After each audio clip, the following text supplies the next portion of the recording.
All right, I'm at my favorite place, Houston Hall, for like a, mock, if you will, remote. And I couldn't think of a better kickoff than with Brenden Kumarasamy, right? Brenden, thanks for joining me tonight. Alex, the pleasure's mine. Thanks for having me. I'm so excited to have you because I met you through Podmatch, and we know Alex Sanfilippo has a great community there. So thanks for linking up with me on that site. Of course, the pleasure is absolutely mine. I want to talk to you a lot about communication because that's your field, and you have MasterTalk. But I want to start with how you got to become the owner of MasterTalk because you're in the communications business. I feel like your public speaking skills weren't always there, so you adapted yourself to get there, right? Tell us a little bit about your path. Absolutely, Alex, you're absolutely right. So for me, the journey started when I was in school. So I grew up in Montreal, Canada, where I'm based. And Montreal is a city where you need to know how to speak French, and it's a language I didn't know. So my whole life, I actually struggled with communication because not only did I have to present, like most of us, I had to present in a language I didn't even know. So I'd look at the crowd and go, oh my God, how am I supposed to present this? The second challenge I had, Alex, is I have a crooked left arm because of a surgery I had when I was younger. So I always had social anxiety around speaking because people would always look at my arm while I was presenting. So that's the second piece. And the third one is you would think that a communication expert studied in communication. Yeah, I got a bachelor's degree in accounting. So I definitely wasn't the perfect fit for this. But what happened was when I got to college and I studied accounting, I started competing in these things called case competitions, Alex. Think of it like professional sports, but for nerds. While other guys my age were like playing rugby or football or basketball, I wasn't one of those guys. I did presentations competitively. That's how I learned how to speak.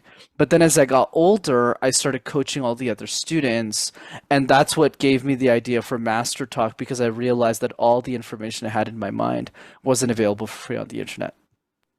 So I want to talk about insecurity then, because obviously a lot of us come up here to talk in a presentation and we get nervous.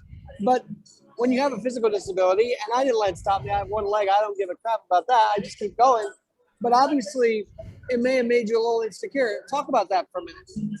Yeah, for sure. So when I was younger, I would say a lot of that insecurity really came from other kids in the school. So when I was, let's say, 4, 5, 6, 7 years old in that age range, I mean, nobody wants to talk to the kid in a cast who has a weird left arm and who doesn't speak their language because I wasn't fluent in French until I was maybe grade 2. But before then, every presentation I was kind of giving it half in French, but mostly in English because I just didn't know how to talk. So yeah, it was really hard for me to make friends, and a lot of that insecurity came from that. And then later in life, a lot of that insecurity came from coaching people a lot older than me. Like my average clientele today is like 20 years older than I am, and I'm 26, but my average client is like 45, 47, 49 years old. So of course at the beginning, I had a ton of insecurity around that. But it was through finishing and completing one step at a time that I built my confidence up. And that's the key. You got to outwork your self-doubt, as Alex Hormozy always talks about. I got to ask you about this then. So 20-year older clientele, you've got to feel like, wow, they're actually listening to a guy 20 years younger than them. What's that mean to you? Yeah, it's wild, man. I think it's an acknowledgement for me. Sometimes I can't even believe it, the life that I have. Like I was having lunch with some of my clients when I was in New York City, and they put me up in a really expensive lunch place, and I was like, "How much is the food? Like, what the?" And I took out my credit card to pay, and my clients were like, "No, no, no, we got it." And I was like, "Thank God." My God, that was a lot. But I think the point I want to drive is it goes back to this idea that I think I learned from my clients, especially. You don't need to be better at everything. Like the people I work with, they're better than me in most areas of life. Like they have a family, they have very successful businesses that are, by the way, way more successful than mine, even if I've done well for myself by any means. But the one thing that they're not good at, I'm definitely good at. So in the same way that even if you're a billionaire, if you go to a piano teacher, the piano teacher knows more about piano than you do, right? Even if you're a billionaire, it doesn't matter. So I think the same rationale really applies to the work that I do as well, Alex. Where I was like, yeah, sure, they know everything and I learned a lot from them. But when it comes to communication, there's definitely a lot of ideas that they don't know, hence why they're hiring me. So as long as I stay focused on that idea, I can really coach them, and I've and I've been successful at it in a calm and collective way to get them the result. I mean, overcoming your insecurities and now teaching these 20 plus year older clientele, and you got to give us some names. So now we got some names there. Tell me about, where you feel you are right now and where you can grow Master Talk. Yeah, it's a great question, Alex. When I started MasterTalk, it was literally my mother's basement. I didn't have any money. I just felt that everybody in my college needed this information. I didn't even know you get paid to be a coach, by the way. I worked as a consultant at IBM for many years. That's where I made most of my money. I wasn't looking to even monetize this. But as I was making videos, I realized, oh my God, like I could do this full time. I could coach people and I could make a living doing it, which sounded absurd to me. I was like, oh my God, you can even do this? But now, I'm really thankful, Alex. I've gotten to a place where now, I do well financially. Things are going great. So I think for me, 2023 is really the year of growth. It's about how do I take MasterTalk to the next level? So yeah, now it's got a lot of subscribers. It's good. I've gotten on a couple of cool shows and interviews. But how do I really take it to the next level so that I can get the world access to this free information? Because I think the next Elon Musk is a 7-year-old girl who can't afford me, right? And that's my end game and that's my mission. I love that. But I've got to ask you this then, because you're sort of hitting my next question, which is, okay, so you're doing all this, but for them to actually do it and go on the stage and do the public speaking, tell me what that feels like. It's got to be rewarding to see them actually hit their points and hit their mark as a public speaker, right? Oh, absolutely, Alex. I feel it every day. I mean, it's so cool. You're absolutely right to see people who are really talented. Like most of my clients are super talented and ambitious introverts, right? So they have the best technologies, they have the best ideas, but they're too scared to share them. So when you give them that confidence to go out there and share their message with the world, like one of my clients is the CEO of AIM Colors, and she was super nervous. She has a PhD in organic chemistry. She's brilliant, but she was too afraid to share ideas with the world. But then when we worked together on her pitch and all this stuff, she just spoke in front of like 1,000 people a few months ago, and she raised like so much money for a company. And it's that type of magic that reminds me that, hey, you know what? I'm doing something important with my life. Do you feel like you have to be a speechwriter for your clientele, or how does that go? The behind the scenes look, if you will. Yeah, it's a great question. I never get asked that actually. So I very rarely do speech writing. It's only maybe 5 to 10% of the business. Most of the business is like, let's say you were my client, I'd be like, okay, let's do the random word exercise. Let's remove the ums and ahs, things like that. It's more on your communication. But the speech writing I do, like the CEO of AIM is a good example of that, where if there's specifically technology CEOs looking to pitch for fundraising, which is a very specific niche, those people I'll write their speech because I can do it really quickly and I know how to structure it in a way that's simple and it doesn't take a lot of time. But those are the only speeches I personally write in the business, absolutely. So you wouldn't really say writing is a strong suit, or do you feel like you have to have that background anyhow in this business? I don't think I'm that great of a writer. I'm a lot better at verbal communication. So don't get me wrong. I don't think I'm a horrible writer, but I'm definitely no Stephen King. I think most of my communication coaching is really on the verbal side. So it's really on how do we communicate on a camera, in front of a camera? How do we do well on a podcast, which hopefully I'm doing well on, right? And then different areas of life. But when it comes to writing, I would say I'm probably more like a 7 out of 10. I think it's really my verbal that I'm more 9 out of 10. I was thinking about this, right? Because a lot of these actors we see make the jokes come to life. They make the lines happen, right? So when you think of it that way, how vital is timing, if you will? Like, I feel like actors who are beloved as we know them today have that timing that maybe is a skill we can't just learn. It's an instinct, isn't it? So do you feel like your clients are instinctual as well? Yeah, it's a good point. I would say for timing, Alex, I think it's more of a science rather than an art because a lot of people think timing is just something you're just born with. I think timing can definitely be worked on. So let's say when I used to tell jokes, my timing was always off. But then you listen. Like this is the trick: is you listen to a lot of stand-up comedians, and the strategy is you try and tell the same joke as if you were them. So I used to do this a lot with Russell Peters. I'd listen to his bits, and then I would replay his jokes as if I was Russell Peters. So that way it helps me practice my timing. So it can absolutely be practiced, just people don't know how to do it, which is simple. You rewatch somebody doing it well, and you just repeat that information as if you were them. That's pretty interesting. That's why, Austin Butler studied Elvis time after time, hour after hour. I mean, your clientele probably does the same thing. They study this, don't they? Absolutely. And that's why they hire me because it's just faster with somebody like me to them. So I'll be like, okay, what have we done this week? Kind of like a personal trainer, right? But even somebody who can't afford coaching, Alex, I just want to emphasize, you can do this on your own. Like pick a speaker that you really love and just watch them and write down in a transcript what they're saying and just repeat that as if you were them. Like you can do this in your basement.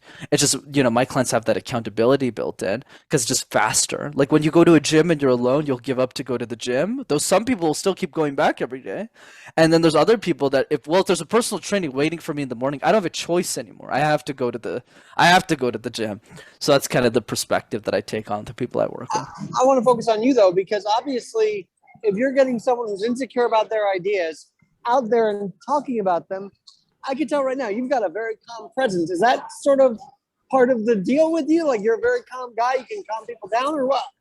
I think it's something I've worked on over time, Alex. Like obviously when I was younger, I wasn't this calm or collected, and I still would argue I'm still a little bit too aggressive and a little bit crazy. I think I've just grown and matured because I've had coaching, right? I think the best coaches have coaches, right? Like I have people who coach me and they go, hey, you're too aggressive with the CEO, you're stressing them out, you need to change your tone with them so you're more professional.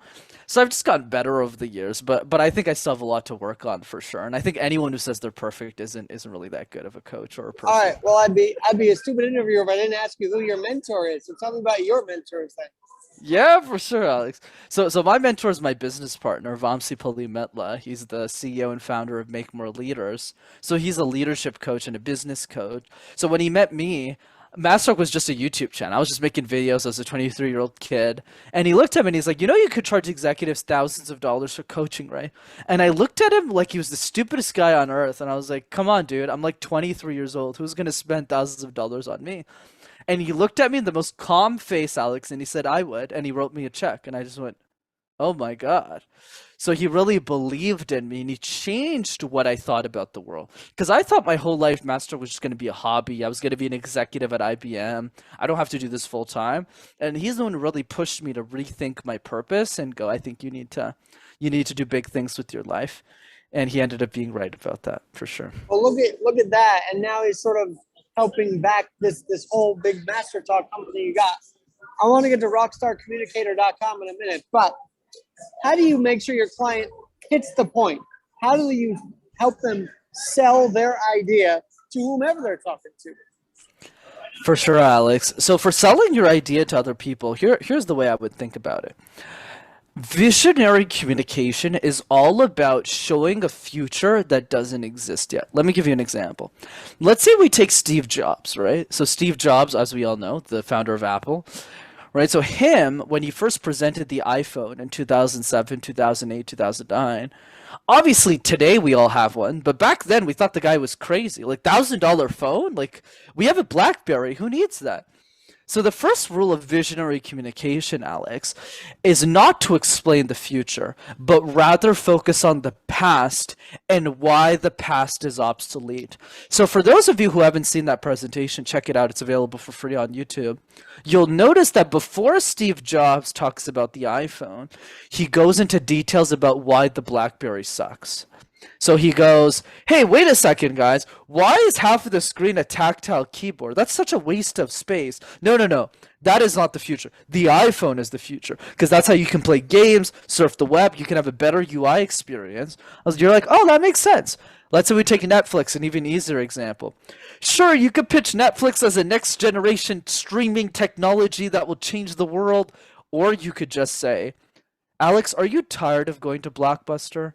Are you tired of taking your car out, driving 20 to 25 minutes, getting there, finding out that the movie you wanted is the same movie everyone else wanted, so it's not available? So you get a second-rate movie, you watch it, it sucks, then you forget to return it, and then you got to pay late fees. So instead of that, how about I gave you a solution where you didn't even have to leave the comfort of your own home, where you have unlimited TV shows and movies, and for only $9.99 a month, we're calling it Netflix. People are going to transfer to Netflix because you're explaining the past and you're telling them this past You don't want to be a part of that past. It sucks. Why don't you use Netflix instead? So there you go. Do you feel like your clients are changing the world? Is that why you're coaching them? A lot of them are. Not all of them, but actually, let me change that a little bit, Alex. I think all of us can change the world in some ways. Like, I think I'm doing that. I think you're doing that with this podcast. Just one, I don't, because for me, it's not about like you have to be Steve Jobs. I think for me, like from that definition, I think almost all of my clients are changing the world because at the end of the day, if you're a good person and you're a great communicator and you go from great to exceptional, you're just going to impact more people. And it doesn't mean millions of people. It could be just be the people in your company. So I definitely think they are. But of course, within that frame, 10% of them are really going for the big swing. So they're going after millions of lives. And the end game for me is to really help those people as well. Are you mainly seeing a for-profit clientele or nonprofit? What's the ratio there? Excellent question. So this is something I actually didn't realize at the beginning, and this is something you learn in business as well. More as a tip for everyone listening, is in business you just have to do things a lot, and then you figure out insights. Like what I know now. If you had told me at the beginning, like I wouldn't have either believed you or thought that was the case. So here's the biggest lesson I learned in business, Alex. That was a surprise to me. Is the person who watches my YouTube videos is very, very different than the person who buys my service. Why is that? The reason is because if somebody is spending 6 hours watching all of my YouTube videos, it means they have more time than they have money. That's the point of my YouTube videos. I want to help the world who can't afford a coach. So somebody in, I don't know, South Africa is going to spend 6 hours, watch all, and then use the tips and go, wow, this free information is amazing, and use it. But my clients will only watch one video or two just for credibility. Oh yeah, this kid's good, but I don't want to watch these videos. I'd rather just hire him directly because I got money. So I just want him to teach me. So what that ended up being is three different categories of people. One is the women executive, women who are at least VPs in their companies or directors. The reason is because a lot of those levels are male dominated, so they feel a lot of insecurity in the boardroom, and they also have a lot of money because they're VPs. So for them, they're the perfect clientele to get them promoted to SVP C-suite. That's where most of my clients come from. I would say 65 to 70% of my clients are women. So that's the first piece, which I didn't expect it either to be at the beginning. The second niche is the CEO entrepreneur, usually from a technology space, but across industry is fine as well. I have a couple of CEOs across all the industries, and they're really looking to grow their business.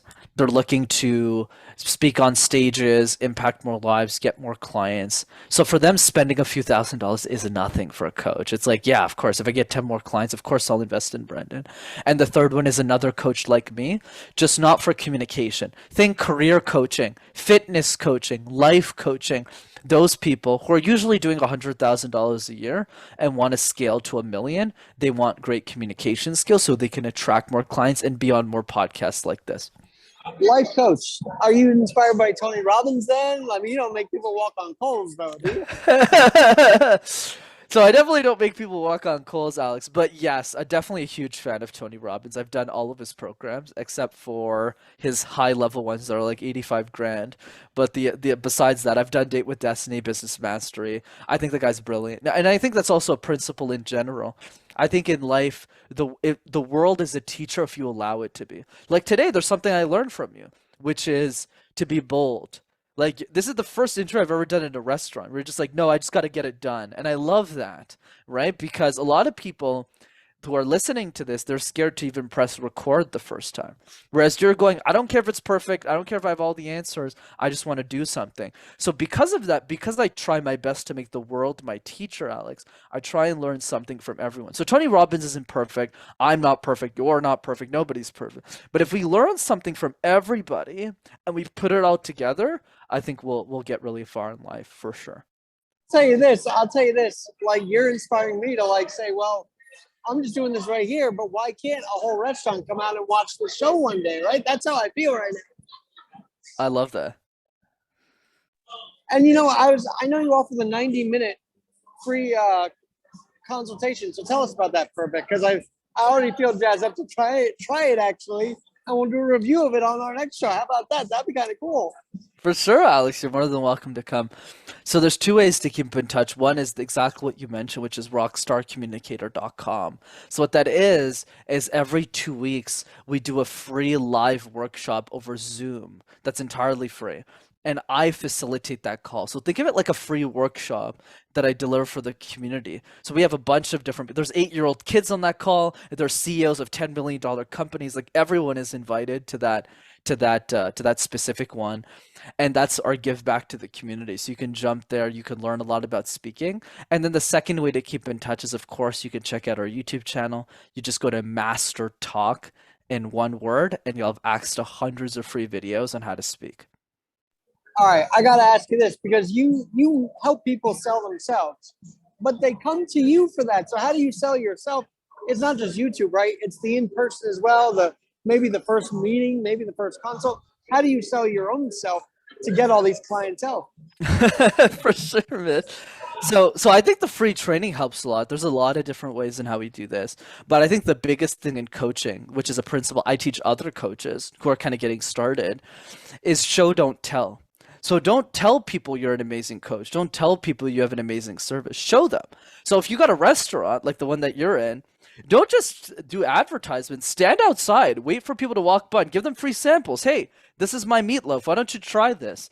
And then if your meatloaf's really, really good, 1 out of 5 people are going to say, wow, this is really good meatloaf. Let me go inside and buy a meatloaf, right? Same thing with coaching. I don't expect people to think I'm amazing. That's why podcasts like this show, okay, Brenden knows what he's talking about. He's showing some credibility here. But the opposite is also true. If I come on this podcast and I can't answer your questions, like I'm not that much of an expert, right? You're like, oh, I don't want to hire this guy. So same thing with the free training. So the way that we've actually expanded is a lot of our coaching, if you do it well, is word of mouth, right? Because you get people great results, they tell their friends. So essentially the strategy that's worked for us the best is the free training, where 90% of the people who attend, like let's say people from this podcast, they'll just enjoy the value. But the other 10% are my clients as referrals. So let's say John refers Sarah. I always tell Sarah, come to the free training first just to see what we're doing. So Sarah is going to be 1 out of 10 people who's watching that training and goes, I think I need to work with Brenden directly because John did. And then they become clients. So that's how we do it. If you're listening to this right now and you're a little nervous to maybe do public speaking, I have this whole adapting series, and I want you to weigh in on that, because it is an adaptation to do public speaking, is it not? Absolutely. I do think there's some part of adaptation, but I also think it's like riding a bike, right? You don't know until you try. Everyone thinks they can't ride a two-wheeler when they're a kid, but then they ride a four-wheeler and they're like, my confidence is going up a little. Let's try two-wheelers. And they get a lot better at it over time. So I think it's the same thing. So one exercise I would recommend for people to get started is the random word exercise, Alex. So you pick a random word like light bulb, like trophy, like ceiling, like window, like home, and you create random presentations out of thin air. And this serves two key purposes. The first one is it helps you deal with uncertainty. Because let's face it, life is filled with uncertainty. So that's really the key. And then the second lesson that you get from doing the random word exercise is if you can make sense out of nonsense, you can make sense out of anything. So just do it a few times a day and you'll get better really quickly.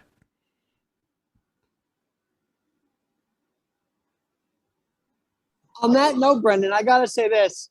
Shout out to Houston Hall for this unbelievable slider I'm about to have after the show. See, this is how you make something happen. You actually show the food.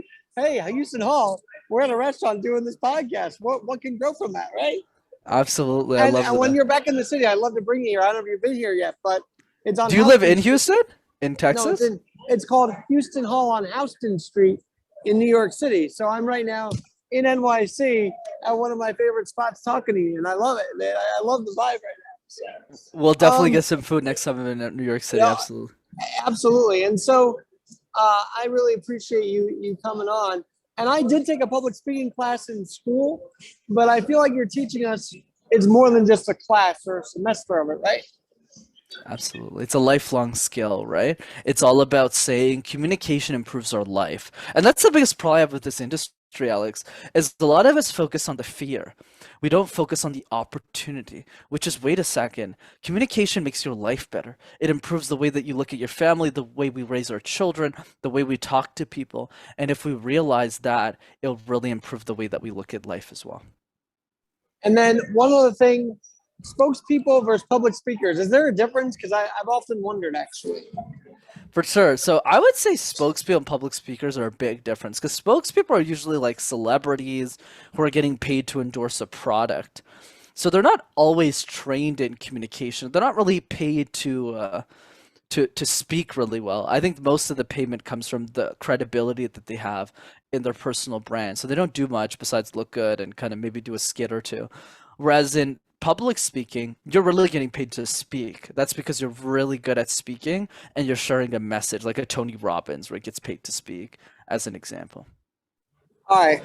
Obviously, I've met Brenden through Pod Match, and that's a great service. And I'm glad you reached out to me.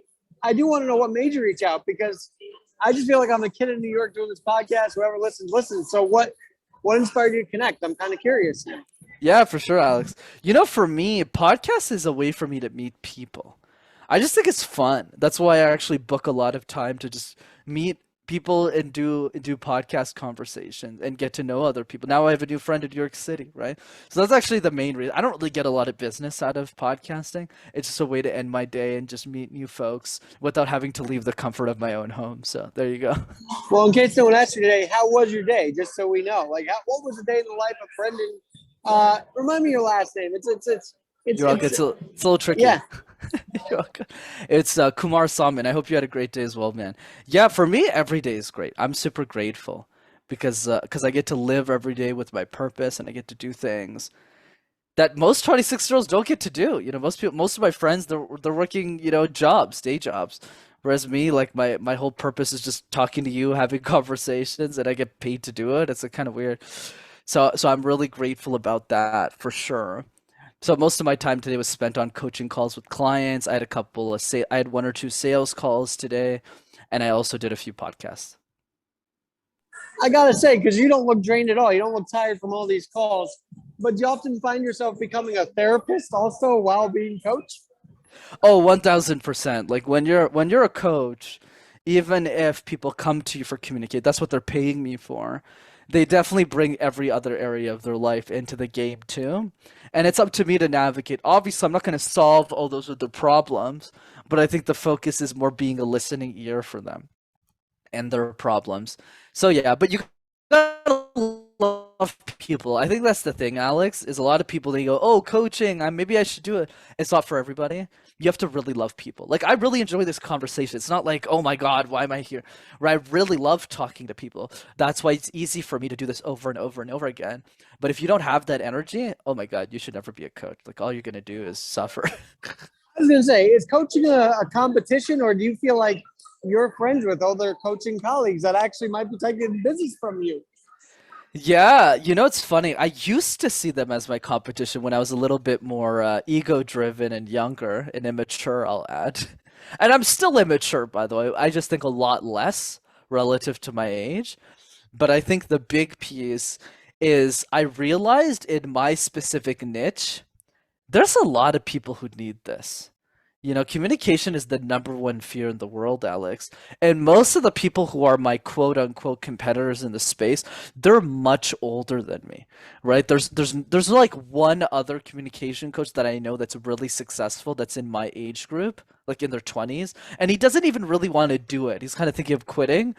So the next person is like in their 40s and 50s, Alex, which means when I'm 40, 45, all of the people that are my competitors, quote unquote, more like colleagues, they're all retiring. So I don't really have any competition. It's a hard thing to like, what do I mean by this? It's a hard thing to know how to speak, but it's an even harder thing to know how to teach others how to speak. It's a very unique skill set, kind of like being like a nuclear engineer. Like, yeah, anyone can do that. Like my cousin's a nuclear engineer, but it's like, but nobody knows what that is. Nobody does it. So like communication coaching, nobody wakes up and says, I want to be a communication coach. So yeah, I'm very thankful in that way that I don't have a lot of competition. Well, one last thing, because you mentioned your clientele age. their peers are kind of retiring, right? So you're dealing with people 20 years older than us, basically, and they might have peers retiring. Is that difficult for them to deal with, or do they feel like, all right, now's my next opportunity? Yeah, I think there's a mix, right? So a couple of my clients, it's really the end of the road for them. That's what they see it for themselves. So they'll work on their communication, they'll ride out another 10, 15 years, then they'll retire. But these guys, they're not, we don't need to feel sorry for them. They're doing well. Okay. They've had a great career. That's what they want to do. And there's other people, maybe 20% of my clients, who always want to keep pushing the dial. And don't get me wrong, I have some clients as well, though it's probably 20% as well. I might not have the exact number here, who are actually my age. So I'm kind of tackling it from both angles. Some of them are my age, and the reason they can afford me is because they have high-paying jobs, or they are CEOs of companies and they've kind of built something like I've built. And then there's people who are much older. But yeah, it's a mix, I would say. All right. Well, I want one little advice if I can. I want to grow this podcast into 10,000 plays a download, plays a show, and I feel it's a daunting task. So how do I calm down and say, you know what?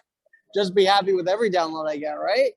Sure. So how many downloads do you have now? And then I'll give you advice. In 9 years, 35,000, which is like 3,889 a year, but I want to up that this year. You know what I mean? That's great. So you're at 389 downloads an episode, and you want to get to 10,000, right?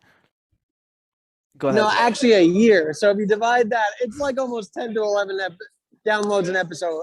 And it gradually mounts up, but I want this year to really take off. So what's your advice? Oh, it's a great question, Alex. Here's my advice. I would say the biggest one is triple down on the people who are already listening to. Because remember, when I started, obviously the number's a little bigger now when you go on my YouTube channel. But when I started, dude, I had like 10, 20 subscribers, right? I wasn't like 4 years ago. This is not like 40 years ago. So what happened with me? What happened was I doubled down on the people I already knew. So my community of 10 people, I loved on them. I'd send them video messages. I text them. I have dinners with them at restaurants, and I'm building that community. So I think that's a big part that I think a lot of content creators don't do, is they only focus on the content, but they don't focus on the distribution. Literally everybody who DMs me, even today on my social medias, Alex, I still respond to every DM, and a lot of the times I'll respond with a voice note. So I'm really showing that I'm human. Even this conversation is an example of that, Alex, where like the main reason I'm here is really just to talk to you and whoever's watching, but mostly to you. Because at the end of the day, even if no one's listening, at least I made a new friend, and my new friend will share my YouTube videos with 3 to 5 other people. Yeah, I'm going to put your link in my bio 100%. By the way, how about from 10 people to a TED Talk? Let's see if that can happen, right? Come on now. For sure, Alex. But I think that's the mentality. It's not about 1,000 followers, Alex, or 10,000 downloads or 10,000 episodes, or it's all about 1,000 conversations. If you meet 1,000 different people who watch your stuff and you pour into them, you add value to them, they share your channel, your work with 3 to 5 people, you'll get 5,000 downloads per episode. It's just most people aren't willing to do the work to have those one-on-one conversations. Well, you fire me up to not stop. Like I'm always wondering if daily shows or daily podcasts are a good thing or too much, but you're inspiring to say, no, keep going with it, and see where it goes. So, and you seem like kick-ass yourself, and I'd love to meet you when you're in New York next time. Absolutely, man. What are your socials, just so people can follow them? For sure, man. Thanks for having me. So the socials are for Instagram, it's Master Your Talk. TikTok is the same handle.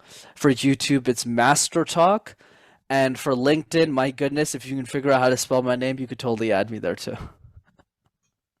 I think I'll have it in writing, so I'll be able to do that. But hey, Brenden, thanks so much. And we'll definitely, this is not the only episode. We're going to do more. And maybe I'll do that 90-minute consult. Would love to start there and see what happens.